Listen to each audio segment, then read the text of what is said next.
Local police officers, who first responded to the mass shooting at Robb Elementary School in Uvalde, Texas, relented late Friday and agreed to allow officers to appear before a Texas House committee investigating the May 24 massacre.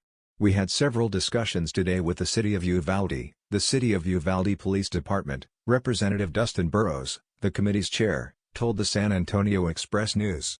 "We'll have witnesses from your department testify." They agreed to that.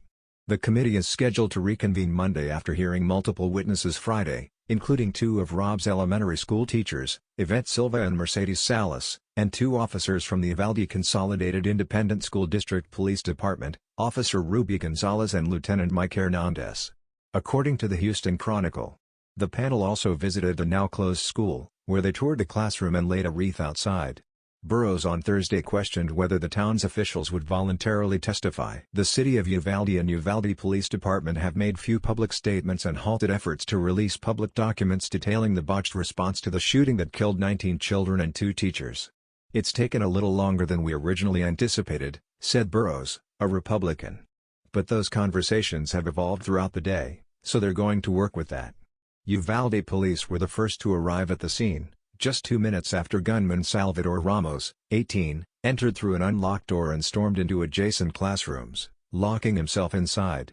He shot through the door and grazed 2 officers, causing the officers to back off rather than force their way into the classroom. Officers, along with school district police and other law enforcement agencies who rushed to the scene, waited more than an hour before breaking down the door and shooting Ramos, despite multiple 911 calls from survivors in the room asking for help.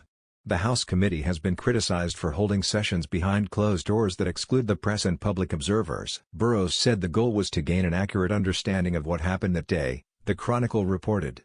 "One person's truth may be different from another person's truth than another person's truth," Burrows said. "I think we know that from all sorts of preliminary investigations and court proceedings. And before this committee is ready to announce what we believe to be factual, accurate information, we want to hear from all sides and all different viewpoints," he added. "I'm not telling you this is the perfect way to do this in the slightest, but it's the way we know we feel like it's working."